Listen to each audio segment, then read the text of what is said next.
नमस्कार. महाराष्ट्राच्या महासंग्राममध्ये आपण सर्व राज्यभर फिरतोय. उत्तर महाराष्ट्रामध्ये आपण फिरलो आणि त्याच्यानंतर छत्रपती संभाजीनगरमध्ये आपण प्रवेश केलेला आहे.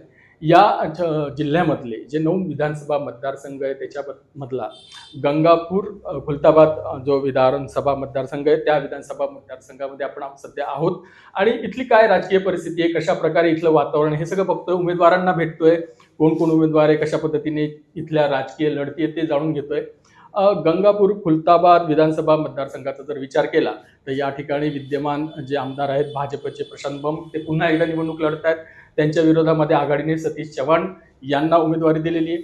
आणि आता इथं आणखीन चुरस निर्माण झालेली आहे. इथली लढत ही तिरंगी होणार आहे, कारण या ठिकाणी अपक्ष उमेदवार म्हणून शैक्षणिक क्षेत्रात मोठं नाव कमावलेले गरुड झेप अकादमीच्या माध्यमातून राज्यभर आपलं साम्राज्य उभे केलेले प्राध्यापक डॉक्टर सुरेश सोनवणे तर आपल्या सोबत आहेत. सोनवणे सर, पहिल्यांदा मी तुमचं स्वागत करतो. नमस्कार. एकंदरीत इथली सगळी परिस्थिती बघितली, तुम्ही शैक्षणिक क्षेत्रात मोठं नाव कमवलं, संपूर्ण राज्यामध्ये हे तुमचं साम्राज्य उभं केलं आणि ही गरुड झेप घेत असताना तुम्ही राजकारणाकडे कसे वळलात, काय कारण? खरं तर शैक्षणिक क्षेत्रात मी काम करतोच, त्यानंतर सामाजिक क्षेत्रात माझं मोठं काम आहे. सामाजिक क्षेत्रामध्ये त्या ठिकाणी लोकांचे प्रश्न मी त्या ठिकाणी जाणून घेतलेले आहेत. जिल्हा परिषद सदस्य या नात्याने बरेचशी कामं त्या ठिकाणी मतदारसंघात केली. जनतेचा सहवास त्या ठिकाणी मला लाभला आणि जनतेचे जे प्रॉब्लेम असतात, बेसिक नीड असतात, त्यानंतर त्यांच्या फ्युचरच्या प्लॅनिंग असतात, शाश्वत विकासाबद्दल त्या ठिकाणी मी बऱ्याचशा गोष्टीवरती अभ्यास केला.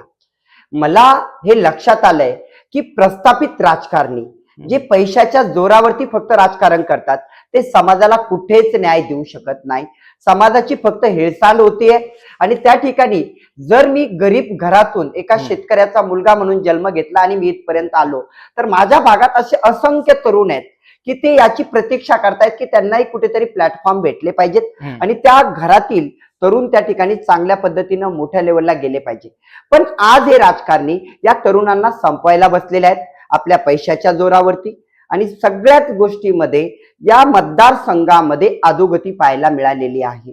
आणि ही अधोगती करण्यामागे मागील 15 वर्ष आणि 17 वर्ष राहिलेले आमदार त्या ठिकाणी दोघंही कारणीभूत आहेत. आणि मला सांगताना या गोष्टीचा आनंद होईल की मी एक त्या ठिकाणी समाजाचा घटक म्हणून आणि त्यांचा मुलगा म्हणून त्या ठिकाणी या मतदानाला सामोरे जातोय. आणि मला खात्री आहे की या प्रस्थापितांना या 15-17 वर्षाचा हिसाब या निवडणुकीत चुकता करावा लागेल. पण सर, तुमची जर पार्श्वभूमी बघितली तर एकंदरीत जे आमदार आहेत, विद्यमान आमदार प्रशांत बंब यांचे हितचिंतक किंवा समर्थक म्हणून तुम्ही काम केलेलं होतं. आणि मग असं काय घडलं की तुम्हाला त्यांची अशी फारकत घ्यावी लागली?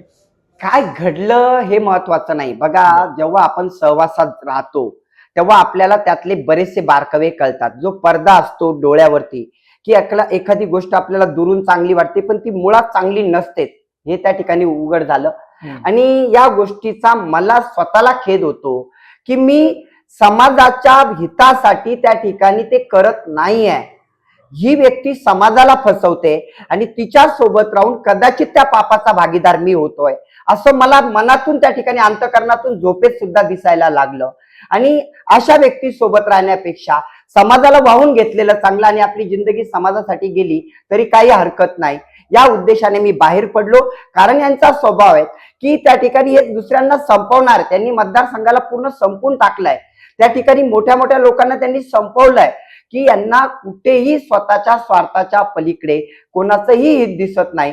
मग अशा व्यक्ती सोबत राहून समाजाचा घात होतोय हे मला जेव्हा अंतःकरणातून कळालं तेव्हा ती आग या ठिकाणी मतदानाच्या त्या माझ्या उमेदवारीच्या रूपाने बाहेर पडली. आणि ही आग मी त्या ठिकाणी मतदारसंघात घेऊन जाणार. तुम्ही म्हणताय की काही चुकीच्या गोष्टी तुम्हाला आढळल्या, मग त्या मतदारसंघाला कळल्या पाहिजे की मतदारांना कळलं पाहिजे की नेमकं काय, कशामुळे या सगळ्या गोष्टी होतात. म्हणजे समाज हितासाठी ज्या काही गोष्टी केल्या जात होत्या त्या होत्या किंवा नाही, काय तुम्ही तुमचं परीक्षण काय? बघा, प्रत्येक जणाला इथं आपण जर बघितलं की मोठ्या मोठ्या लोकांना त्या ठिकाणी फसवणं असेल, वेगवेगळ्या पद्धतीची मागणी करणे असेल, समाजामध्ये अपक्ष म्हणून या व्यक्तीने त्या ठिकाणी आपल्या राजकारणाची सुरुवात केली. एवढे मोठे आश्वासनं दाखवले.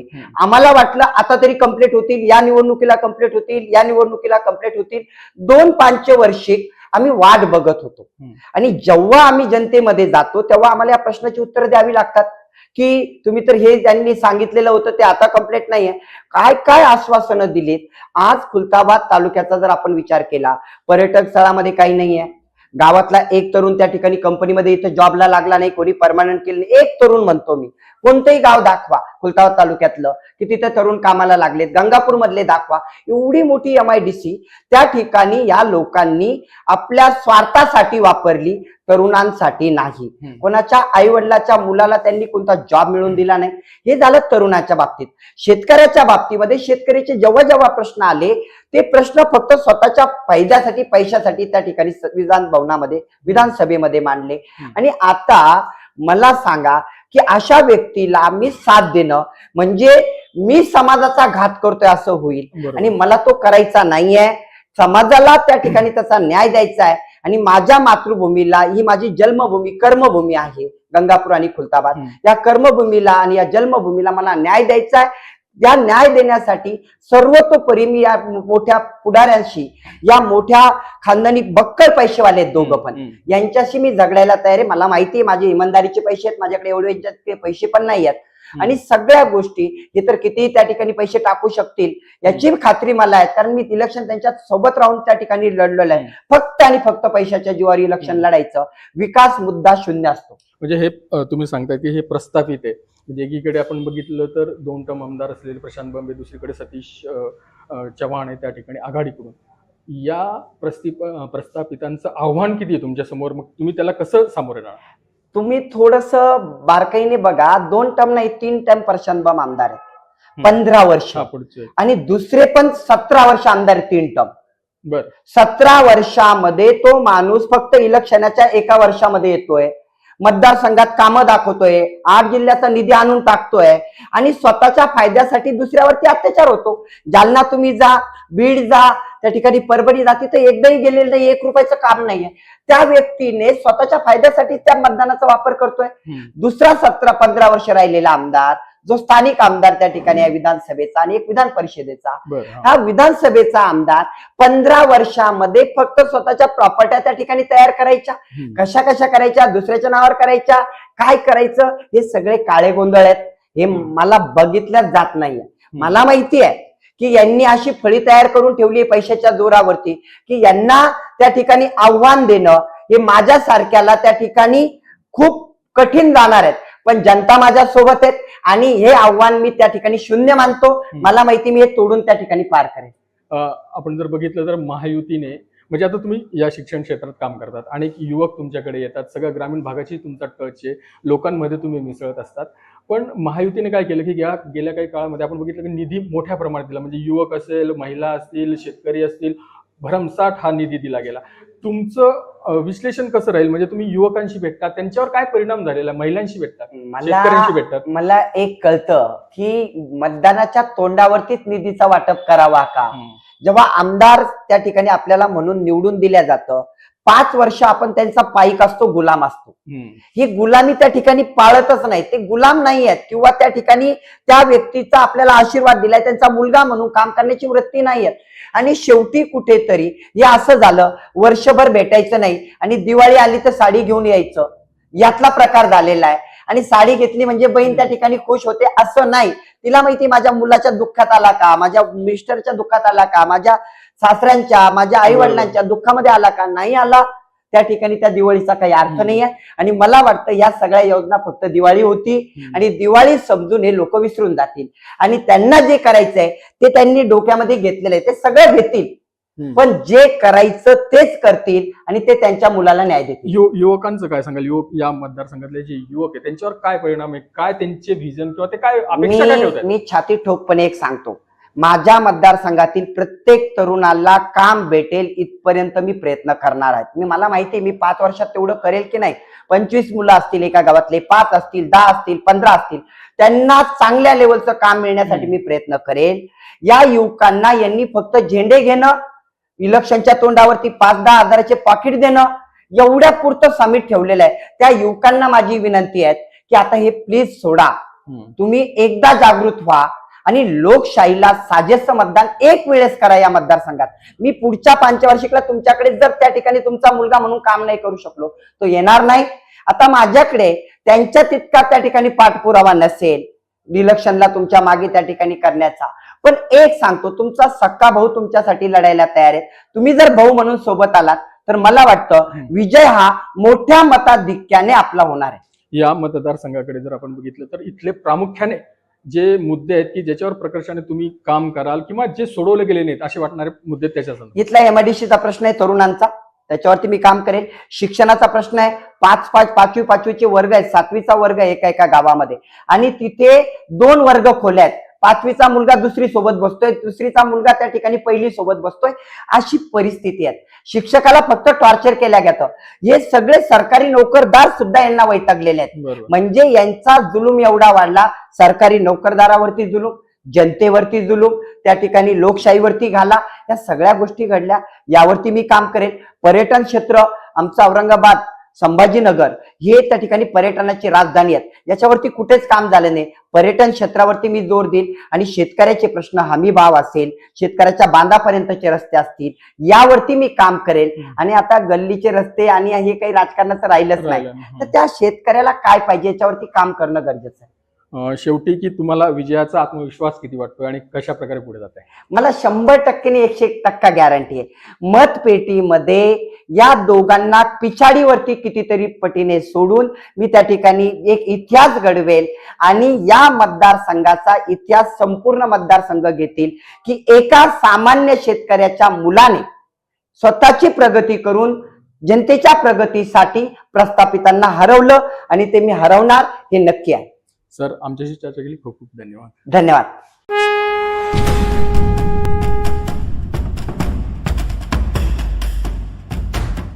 सतीश चव्हाण यांनी मनोज जरांगे पाटील यांच्या नावाचा गैरवापर केला असल्याचा आरोप गंगापूर खुलताबाद मतदारसंघाचे अपक्ष उमेदवार सुरेश सोनवणे यांनी केला आहे. कालची जरांगे दादांची तुम्ही पत्रकार परिषद बघितली असेल. ज्या उमेदवारांनी खोटा प्रचार केला, दादाच्या नावाचा वापर केला, मतदारसंघामध्ये चुकीची माहिती पसरवली, त्यांना त्या ठिकाणी दादांनी त्या ठिकाणी पाडायचं सांगितलेलं आहे. सतीश चव्हाण या माणसांच्या टोळीने, म्हणजे त्यांच्या काही अनुयायांनी या पद्धतीने त्या ठिकाणी घोड त्या ठिकाणी कृत्य केलं की हा संघ पाडायचा आहे, पाडायचा आहे, पाडायचा आहे. स्वतःच्या फायद्यासाठी दादांच्या नावांचा वापर केला. त्यांनाही त्या ठिकाणी समाज धडा शिकवेलच. आणि त्यानंतर दुसरे उमेदवार जे आहेत त्यांनी सुद्धा त्या ठिकाणी त्यांच्या नावाबद्दल त्या ठिकाणी नेहमीच त्या ठिकाणी कुठलीही सहानुभूती दर्शवलेली नाही आहे.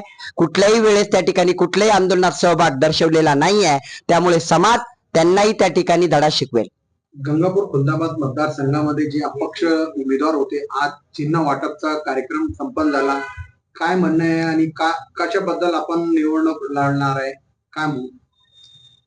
गंगापूर खुलताबादची विधानसभा निवडणूक आज मी आपला मुलगा, आपला भूमिपुत्र आपल्या सेवेशी येत आहे. माझी आज निशाणी मला मिळाली, तो आहे पाना, स्पॅनर. खरं जर बघितलं, निशाणी मिळाल्याचा आनंदही आहे. कारण असं आहे की या मतदारसंघावरती 15 वर्ष एक जुनी गाडी चालत आहे आणि एक 17 वर्षाची जुनी गाडी आहे. ज्या दोन्हीमध्ये खूप गोष्टीचा बिघाड आहे. आपल्याला मतदारसंघ सुधारायचा आहे आणि त्यासाठी माझे प्रयत्न असेल, हे सुधरेपर्यंत मी त्या ठिकाणी थांबणार नाही. मतदारसंघाची जी घडी विस्कटलेली आहे, शाश्वत विकास झालेला नाही आहे, त्यावरती मला आता काम करायचंय. जरांगे दादांनी जो निर्णय घेतला त्याबद्दल मी एकच बोलेल की प्रत्येक समाजासाठी त्यांनी एक कार्य केलेलं आहे. चांगल्या पद्धतीचं व्यक्तिमत्व आहे आणि समाज हितासाठी कदाचित निवडणुकामधून त्यांनी माघार घेतली असेल. आणि मला असं वाटतं समाजहित हे पहिल्यांदा ते बघतात, त्यामुळे त्यांनी माघार घेतली असेल. पण समाज हा त्यांच्या पाठीशी खंबीर आहे आणि नेहमी राहील. मी कधीच त्या ठिकाणी फायदा आणि नुकसानीचं बोलणार नाही. मराठा समाज हा माझा त्या ठिकाणी नेहमीच जवळचा राहिलेला आहे. मी ओबीसी समाजाचा चेहरा आहे. ओबीसी समाज ही माझ्या पाठीशी खंबीरपणे त्या ठिकाणी उभा राहील. मुस्लिम समाजालाही त्या ठिकाणी मी कधी त्या ठिकाणी कुठल्याच पद्धतीने दुखवत नाही. प्रत्येक समाजाला न्याय देण्याचं माझं कार्य असतं, तोही माझ्या पाठीशी राहील. आणि त्यानंतर दलित, वंचित हे समाज माझ्या प्रत्येक घटकामध्ये त्या ठिकाणी सामील असतात आणि वंचितांची लढाई त्या ठिकाणी मी लढेल आणि प्रत्येक समाजाला न्याय देण्याचं कार्य माझ्या हातून नक्कीच त्या ठिकाणी घडेल आणि प्रत्येक समाजाचा मी आदरपूर्वक त्या ठिकाणी सन्मान करतो. महाविकास आघाडीचे उमेदवार आहे सतीश चव्हाण यांनी तो कोट्यातच निधी आणला ना हो, त्यांनी कामं केली. मी तुम्हाला सांगतो कोट्यावधीचा निधी कसा आणला, हीच तर फसवणूक आहे. ज्या माणसांनी त्यांना 750 कोटीचा निधी दिला अशी माहिती आहे पूर्णपणे. 750 कोटीचा निधी एका वर्षात त्यांनी वापरला, 1-1.5 वर्षामध्ये सत्तेत असताना. त्याच माणसाला त्यांनी एका दिवसात सोडून दिलं. हे मतदाराला एका दिवसात नाही, निवडून आला की दुसऱ्या दिवशी सोडतील, बघणार पण नाही. दुसरं, तो निधी कोणाचा होता? 8 जिल्ह्याचा, कमीत कमी 60-70 तालुक्यांचा निधी होता. परभणी असेल, बीड असेल, बाकीचे जिल्हे असतील, जालना असेल, हे 8 जिल्ह्याचे 17 वर्षाचे आमदार आहेत. त्या जिल्ह्यात एकही काम केलं नाही, त्या सगळ्यांचा निधी आणायचा आणि स्वार्थापोटी गंगापूर खुलताबादवरती खर्च करायचा. मला सांगा, दुसऱ्याचं ताट हिसकावून आपल्याला जो देऊ शकतो तो आपलं ताट त्या ठिकाणी निवडून आल्यावर ठेवेल का? तुम्ही खूप मोठं वक्तव्य करताय.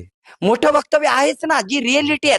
तुम्ही जा गंगापूर सोडून त्या ठिकाणी बीडमध्ये जा, तुम्ही जा परभणीमध्ये जा, जालन्यामध्ये जा, तिथं 15 वर्षात एक काम दाखवा.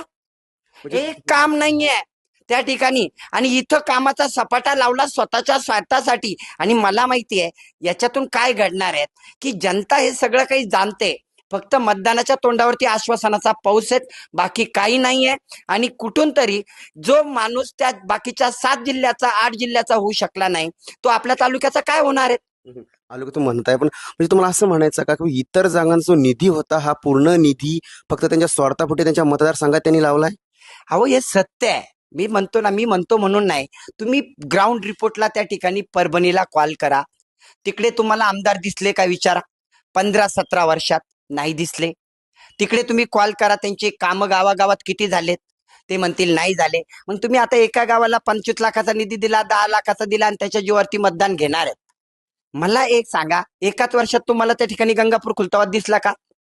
याच्या पहिले 17 वर्षामध्ये 17 वर्ष, 2 वर्ष आपण मागे जाऊ, मला एक काम दाखवा या माणसाचं गंगापूर खुलताबाद मध्ये, तर नसेल. हे काय आहे? हे फक्त फसवणूक आहे. डोळ्यामध्ये मिरचीची पावडर टाकणं चालू आहे कोणाच्या?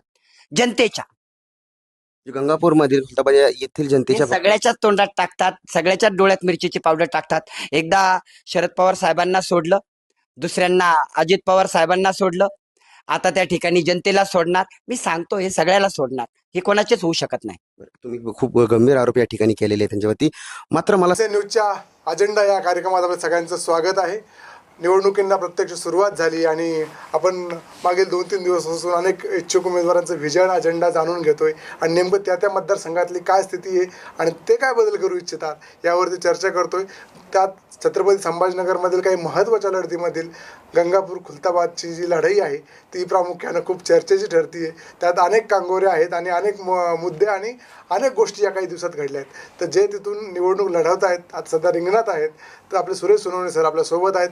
ते गंगापूर खुलताबाद मतदारसंघ निवडणूक का लढवत आहेत, सगळी पार्श्वभूमी आणि त्यांचे कुठले मुद्दे आहे आणि या सगळ्या मुद्द्यांवरती चर्चा करणार आहोत. सगळ्यात अगोदर सर तुमचं स्टुडिओत स्वागत आहे. नमस्कार सर. सगळ्यात पहिलं तर काय की गंगापूर खुलताबादमधनं निवडणूक लढवण्याचा का निर्णय घेतला? एक नंबर त्याचं कारण असं आहे की तुम्ही भाजपात सध्या होता मागे बरेच दिवस, जे आत्ता तुम्ही रिझाईन केलं तुमच्या कार्यकर्ता पदाचं, पण त्याच्या आधी जे तुम्ही तिथनं जिल्हा परिषदमधनं सदस्य होता, ते चांगलं काम करत होता. तुमचं एक क्लासेसमधनं पूर्ण महाराष्ट्रात नाव आहे. मग भाजपाचा सध्या उमेदवार 3 टर्मपासनं जे आहेत ते सध्या आमदार आहेत, तर तुम्हाला असं का वाटलं की आपण लढावं आणि त्यामागची काय भूमिका आहे?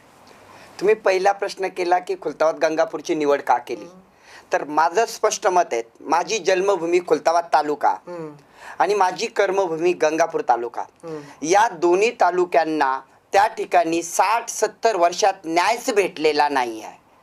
कोणीतरी त्या ठिकाणी प्रस्थापित येतात, वर्षानुवर्ष त्या ठिकाणी सत्ता भोगतात आणि या दोन्ही तालुक्यांना लयाला नेण्याचं कार्य त्या ठिकाणी घडलं. दुसरं, आपण बोललात की भारतीय जनता पार्टीचा होतो, त्या ठिकाणी मी का त्यांना सोडचिठ्ठी दिली, तर मी तुम्हाला सांगू इच्छितो की भारतीय जनता पार्टीमध्ये आता अशा पद्धतीची भूमिका त्या ठिकाणी निर्माण झाली. एखादा हुशार, होतकरू आणि कार्य करणारा जर व्यक्ती असेल तर त्याला संपवण्याची पद्धत चालू झालेली आहे. वेळोवेळी मला त्या ठिकाणी जेव्हा मी एखाद्या कामाबद्दल बोलतोय, काम करण्यासाठी बोलतोय, जनतेच्या प्रश्नावरती भांडण्याचा प्रयत्न करतो, तेव्हा दाबल्या जातं. आणि राजकारणामध्ये आपल्यापेक्षा कोणी नेता मोठा होऊ नये किंवा कोणी पुढेच येऊ नये ही भूमिका त्या ठिकाणी आपल्या काही भागामध्ये त्या ठिकाणी तयार झाली. म्हणून यांच्या विरोधात त्या ठिकाणी मी अपक्ष लढतोय आणि मला माहिती आहे की मी जनतेला त्या ठिकाणी न्याय देऊ इच्छितो आणि मी तो देणार आहे. सध्याचे विद्यमान आमदार 15 वर्षात त्यांनी जे काम केले तुमच्या भागामध्ये, त्याबद्दल असं वाटतं तुम्ही समाधानी नाहीत का? प्रशांत बंबने जे केले ते तर खूप मोठे मोठे दावे करतात की मी हे केलं, मी माझं विजन आणि मला 15 वर्षामध्ये मला मतदारसंघाचा खूप विकास करता आला.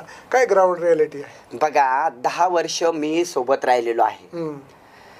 कामाचा आव आणणं वेगळं आणि प्रत्यक्षात शाश्वत विकास करणं वेगळं असतं. काही रस्ते बनवलेत म्हणून त्या ठिकाणी गाव सुधारलीत का? तर मुळात नाही. गावामध्ये तुम्हाला आज बघता 15 वर्ष फक्त त्या ठिकाणी रस्ते, पाणी आणि त्यानंतर वीज या तिन्हीच मुद्द्यावरती माझ्या लहानपणापासून मी इलेक्शन पाहतो आणि या तिन्ही वर्षामध्ये, तिन्ही पंचवार्षिकमध्ये 15 वर्षात आमदारांनी तेच केलेलं आहे. याच्या पलीकडे ते गेले नाहीत. मला दाखवून द्या. मी तरुणावरती काम करतो. MIDC सर्वात मोठी आमच्या मतदारसंघामध्ये येते, गंगापूर खुलताबादमध्ये. एका गावाचा एक तरुण त्या ठिकाणी यांनी नोकरीला लावलेला दाखवा. त्या ठिकाणी मोजून पूर्ण 15 वर्षात 5 तरुण लावले असतील, ते पण मोठ्या घरचे, जे पैसे देऊ शकतात किंवा काहीतरी करू शकतात. हे मी डोळ्यांनी, उघड्या डोळ्यांनी पाहिलं, पण आवाज उठवता येत नाही. सत्तेपुढे शान पण चालत नाही. त्यामुळे त्या ठिकाणी वेळेची वाट बघावी लागली. आणि आता मी तुम्हाला ठणकावून सांगू शकतो की 15 वर्षात विकासाच्या नावावरती लोकांच्या डोळ्यामध्ये धूळ नाही तर मिरचीची पावडर ओतण्याचं कार्य त्या ठिकाणी घडलेलं आहे. आणि मला वाटतं की हा विकास नाही आहे.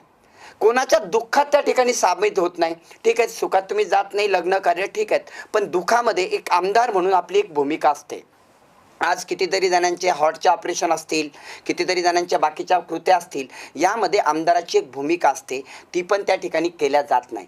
मला एका शब्दात सांगायचं, माझ्यासारख्या कार्यकर्त्याला जर त्रास होत असेल तर सामान्य जनतेचा काय होत असेल ही विचार करून मी 2 ते 3 महिने या गोष्टीवरती विचार करतोय, सारखा विचार करतोय. माझी हालत अशी असेल तर सामान्य जनतेचं काय? त्यामुळे मला त्या ठिकाणी याच्या विरोधात त्या ठिकाणी आवाज उठवणं गरजेचा होता आणि जनतेला न्याय देण्यासाठी मला पुढे येणं त्या ठिकाणी गरजेचं वाटलं आणि मी आता जनतेचा आशीर्वाद देण्यासाठी येतोय.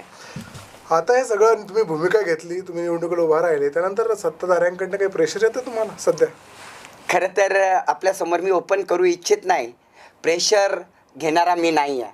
मला खूप मनवण्याचा प्रयत्न होतोय, पण मी तुम्हाला एक सांगू इच्छेल की ही निवडणूक मी लढणार आहेत आणि शेवटपर्यंत लढणार आहेत.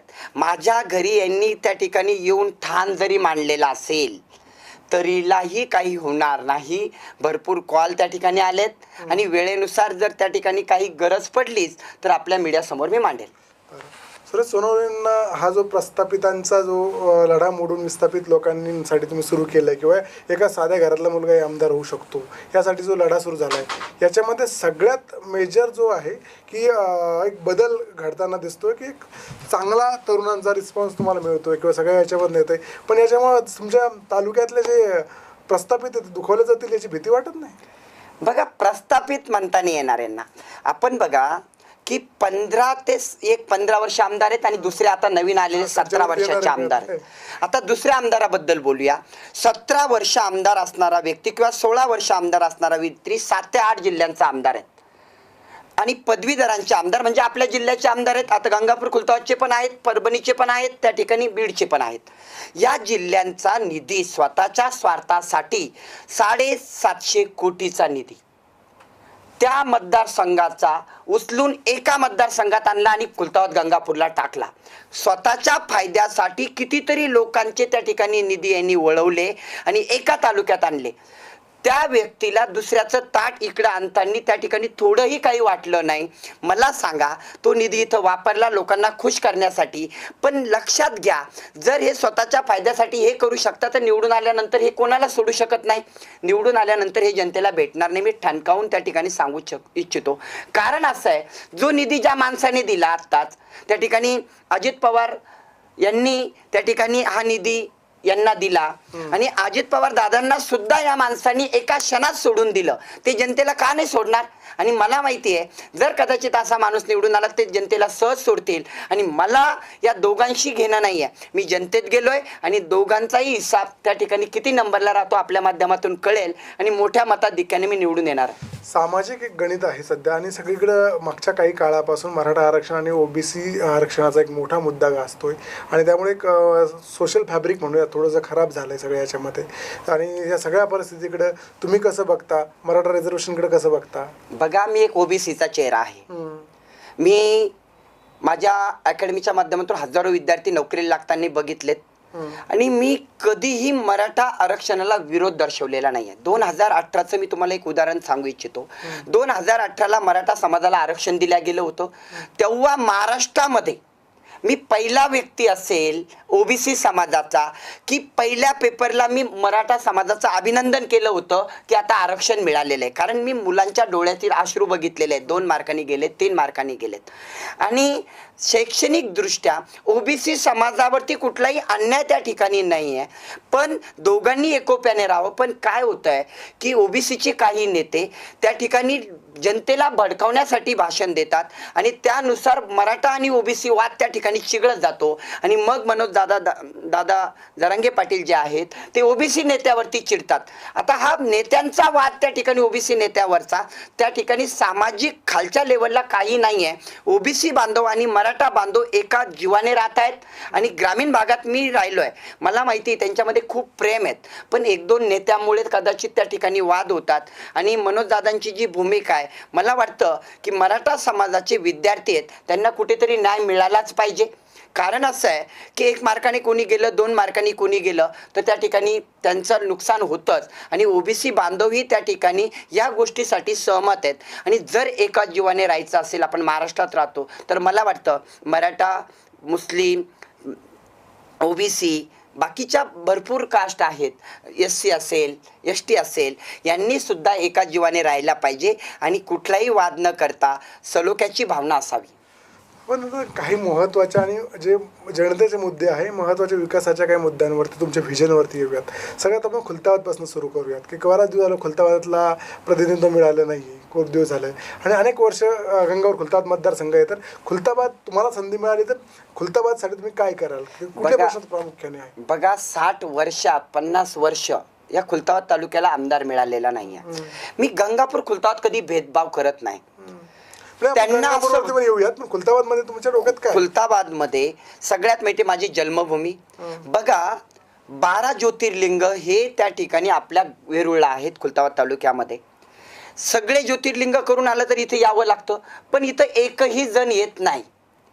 या ठिकाणी पर्यटकांची त्या ठिकाणी पाठ फिरवलेली, कुठलाच विकास नाही आहे. आपण बघा, ज्या माजी त्या ठिकाणी आमदार आहेत 15 वर्षापासून आहे, त्यांचं जरा त्या अपक्षाचं त्या ठिकाणी ते सगळं काढलं ना, तर त्याच्यामध्ये पहिला मुद्दा होता की मी पर्यटकाला विकास करेल किंवा अजून काही करेल, म्हैसमाळला हे करेल. एकही गोष्ट घडलेली नाही आहे. म्हैसमाळचा रस्ता 15 वर्षात नाही झाला, आता इलेक्शनच्या तोंडावरती झाला. का? कारण यांना माहीत होतं की आता आपण इलेक्शनला सामोरे जाऊ शकत नाही म्हणून. तिथला जो कॉरिडॉर बनायला पाहिजे घोषणेश्वरचा, तो बनलेला नाही आहे. सुलीभंजन पर्यटन स्थळ आहे, तिथे कोणी जायला तयार नाही. कोणीच काय, खुलताबाद तालुक्यातील व्यक्तीला सुलीभंजन माहीत नाही.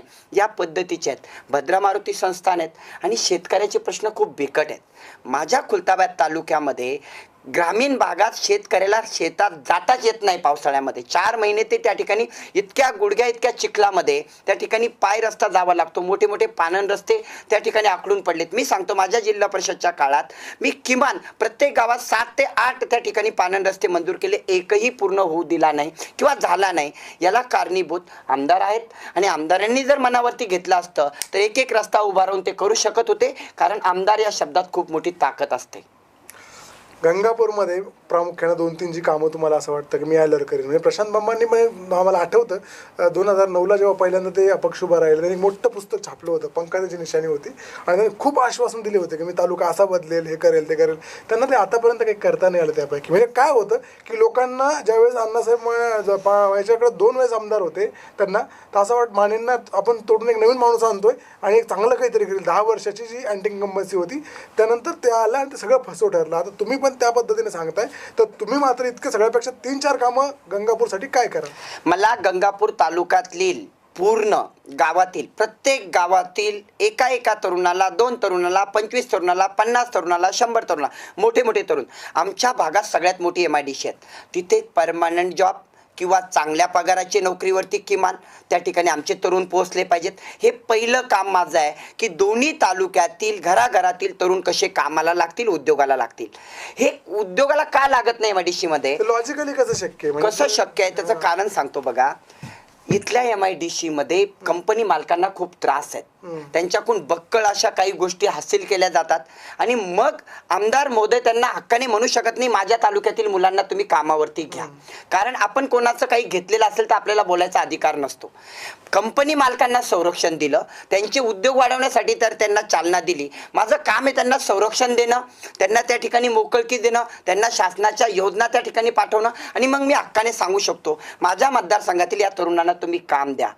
तर नक्कीच गंगापूर खुलताबाद तालुक्यातील हजारो तरुण त्या ठिकाणी तिथे नोकरीला ते घेतील याचा मला विश्वास आहे. CSR फंडच्या माध्यमातून असंख्य पैसा येतो, पण तो जातो कुठे ही एक मनामध्ये आहेत, आणि तो पैसा राजकारणामुळे त्या ठिकाणी खाल्ला जातो. आणि हे मी तुम्हाला उघड करतोय की आतापर्यंत तेच घडत आलं. हे बंद जर झालं तर नक्कीच ते तरुण त्या ठिकाणी कामाला लागतील. नक्कीच हा तर सगळ्या याच्यातला विषय आहे. नंबर 2, मला अजून एक थोडीशी या सगळ्या मतदारसंघातल्या याच्यातली क्लिअरिफिकेशन तुमच्याकडनं हवं आहे की लढती ज्या होत आहेत सगळ्या ज्या आहेत ते, तर त्यातलं काही बारीकशी अशी चर्चा होती की काहीकडनं घडून आणली जाते की मराठा समाजाची जी सतीश चव्हाणांना पडणारी जी मतं आहेत, तर तुम्हाला पुढं करून कदाचित त्या मतांचं विभाजन किंवा काही मतं ते सतीश चव्हाणांकडे जाऊ शकतात, ती फोडण्यासाठी तुम्हाला उभं केलं आहे का, अशी एक पुसटची आधी दिली जात होती. त्याच्याकडे माझ्याकडे दोन्ही उमेदवाराच्या बाबतीतल्या रेकॉर्डिंग्स आहेत. वेळ आली की मी त्या दाखवून देईल. मला माघार घेण्यासाठी दोघंही फाईट करतायत. एक जणीकडून मला त्या ठिकाणी माघार घेतल्या जावे असं म्हणत नाही आहे, दोघांकडून प्रयत्न चालू आहेत. आता माझं जर त्या ठिकाणी प्रशांत बम यांना किंवा त्या आमदारांना त्या ठिकाणी सपोर्ट असता तर माझं एकच मतदान समजा स्वतःचं कोणाला पडणार होतं? पडणार होतं. ते पडणार आहेत का आता? नाही. अरे एक सोडा, यांची हालत खराब झालेली आहे दोन्ही उमेदवारांची. आणि मराठा समाज हा सुज्ञ आहे, OBC समाज सुज्ञ आहेत. इतक्या दिवस 10 वर्ष OBC समाजाची मते त्या ठिकाणी माझ्या आमदारांनी घेतली. OBC नसताना OBC दाखवण्याचा बनाव केला. आज समाज जाणतोय, बोलणारा कोणी नव्हता तेव्हापर्यंत ते चाललं, आता ते चालणार नाही. आणि मला एक सांगायचंय की आपण बोललाच ते की 15 वर्ष, मला 15 वर्ष जनतेचे लागत नाहीत, 5 वर्ष म्हणून मी तुमच्याकडे आलोय. जर मी सांगितलेल्या माझ्या जो मी ठरवलंय, जे तुमच्या हातात कागद देतो त्यातले नाही पूर्ण झाले तर पुढच्या वर्षी मी गावात जाणार नाही. ठणकावून सांगतो, आपण रेकॉर्ड केलेला आहे, मी कोणत्याही गावामध्ये मतदान मागायला जाणार नाही. नीतिमत्ता साफ असेल तर मी सांगितलेल्या कामाच्या 5 पटीने कामं जास्त झालेली असतील आणि मी कोणामुळे त्या ठिकाणी मतदानात आलोय वगैरे नाही. आणि तुम्हाला एक लक्षात घ्या, मी मतदानात जिंकण्यासाठी आलोय, जनतेला जिंकून देणार आहेत आणि जनतेच्या मुलाला त्या ठिकाणी आमदार त्या ठिकाणी बघायचा आहे. आणि हा आमदार मी एकटा नाही, माझ्या मतदारसंघातली सगळी जनता आमदार बनणार आहे त्यावेळेस. आणि त्यांच्यातला माणूस 10 किलोमीटरच्या आतमध्ये ते मला कधी धरून नेऊ शकतात असा उमेदवार त्यांना मिळतोय. हे उमेदवार 5 वर्षात एकदा भेटतात, ते पण मतदानाला. दुसरे उमेदवार 17 वर्षात एकदा भेटतात. बाकीच्या जिल्ह्यामध्ये परभणी, बाकीचे बीड, तुम्ही एकदा माहिती घ्या आपल्या रिपोर्टरच्या माध्यमातून. त्यांनी जर एक भेट दिली असेल तर सुरेश सोनवणे त्या आमदारकीच्या निवडणुकीतून माघार घेईल. कोणत्या गावामध्ये जर 50 लाखाचा निधी खर्च झालेला असेल एखाद्या गावामध्ये, बाकीच्या सगळ्या गावामध्ये 50-50चे निधी त्यांनी प्रत्येक गावात दाखवा. 50 सोडू द्या हो, पुऱ्या 7-8 जिल्ह्यामध्ये 10-10 लाखाचे प्रत्येक गावातले कामं दाखवावे, जेणेकरून त्यांनी स्वतःला सिद्ध करावं की मी तिथं ते करून दाखवले, मी इकडे येतोय. तर मी माघार घ्यायला तयार आहेत, ते केलेलंच नाहीये. नक्की म्हणजे आता तर ही जी फाईट आहे ती तर ठरली आहे, तुमचा लढा जो आहे तो सुरू आहे, आता तो माघारीकडे नसणार आहे. मुलाखतीच्या शेवटाकडे जातोय आपण, की सगळ्यात महत्त्वाचं म्हणजे की तुम्हाला असं का वाटतं की गंगापूर खुलताबाद तालुक्यातील जनतेनं एक संधी तुम्हाला दिली पाहिजे जी आहे ती सांगण्यासाठी तुम्ही काय आव्हान कराल, की तुम्हाला काय दिलं पाहिजे एक, आणि नंबर 2 की सभागृहात गेल्यावरती आमदार म्हणून गेल्यावरती काय करण्याची इच्छा आहे? बघा, या मतदारसंघाने प्रत्येकाला 15-15 वर्ष दिली. मी 15 वर्ष मागत नाहीये, मी फक्त 5 वर्ष मागतोय. मला माहिती यांनी 15 वर्षात जे नाही केलं मी 5 वर्षात त्याच्या 5 पटीने जादा करेल. आणि हा विश्वास मला आहे. मी जिल्हा परिषद सदस्य असताना, विरोधी बाकावरती असताना मी सत्ताधारा इतका त्या ठिकाणी निधी आणण्याचा प्रयत्न केला आणि प्रामाणिकपणे केला. मला 5 वर्ष नाही भेटले, 3च वर्ष भेटले. तरी मला त्या ठिकाणी थांबवण्याचे प्रयत्न वेळोवेळी झाले होते. त्यावेळेस बोलायचं नसतं, हे करायचं नसतं त्यावेळेस, आणि भरपूर गोष्टी होत्या.